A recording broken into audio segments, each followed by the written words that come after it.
வணக்கம் நேயர்களே. நமது கோவில்களைப் பற்றிய அரிய தகவல்களை அளிக்கும் எங்களது ஆலயத்துளிகள் யூடியூப் சேனலில் இன்று நாம் காண இருக்கும் கோவில் தின்னகோணம் சுயம்பு பசுபதீஸ்வரர் கோவில். தென் கேதார்நாத் என்று போற்றப்படும் தலம். வேதங்கள் 4 தூண்களாக இறைவனின் அருகில் இருக்கும் அபூர்வ அமைப்பு. திருச்சி மாவட்டம் முசிறியிலிருந்து 15 கிலோமீட்டர் தொலைவில் அமைந்துள்ளது தின்னகோணம் சுயம்பு பசுபதீஸ்வரர் கோவில். இறைவியின் திருநாமம் கோவிந்தவல்லி. இமயமலை கேதார்நாத் தலத்தில் உள்ள கேதாரீசுவரரை வழிபட்டால் என்ன பலனோ அதே பலன் தரக்கூடிய தலம் தின்னகோணம்.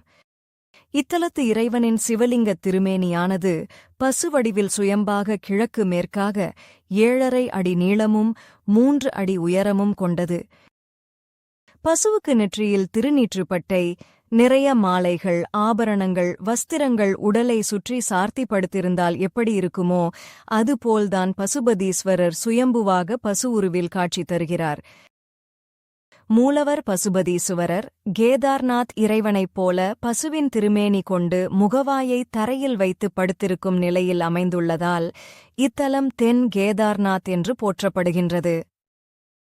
எனவே கேதார்நாத் சிவாலயத்துக்குச் செல்ல முடியாதவர்கள் தின்னகோணம் கோவிலுக்கு வந்து இறைவனை வழிபட்டால் கேதார்நாத் சென்று வந்ததன் பலன் கிடைக்கும் என்பது ஐதீகம்.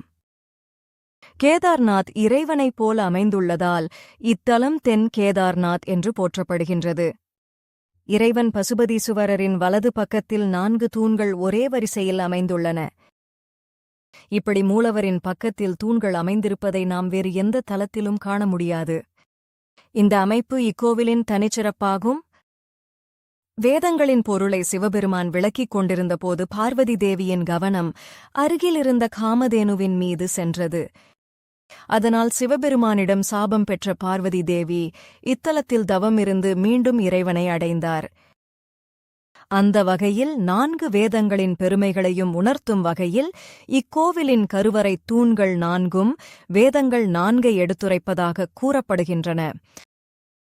பிரார்த்தனை. பித்ருக்களால் விடப்பட்ட சாபம், தோஷம், களத்திர தோஷம் போன்ற தோஷங்களை நீக்கும் பரிகார தலமாக தின்னகோணம் சுயம்பு பசுபதீசுவரர் திருக்கோவில் விளங்குகிறது.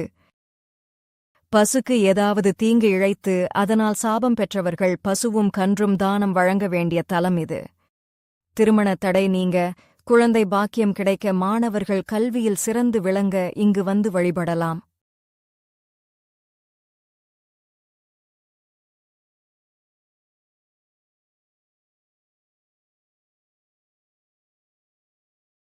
நன்றி. மேலும் இதுபோன்ற கோவில்களைப் பற்றிய அரிய தகவல்களை அறிய எங்களது ஆலயத்துளிகள் யூடியூப் சேனலின் தினசரி பதிவுகளை தவறாமல் பாருங்கள்.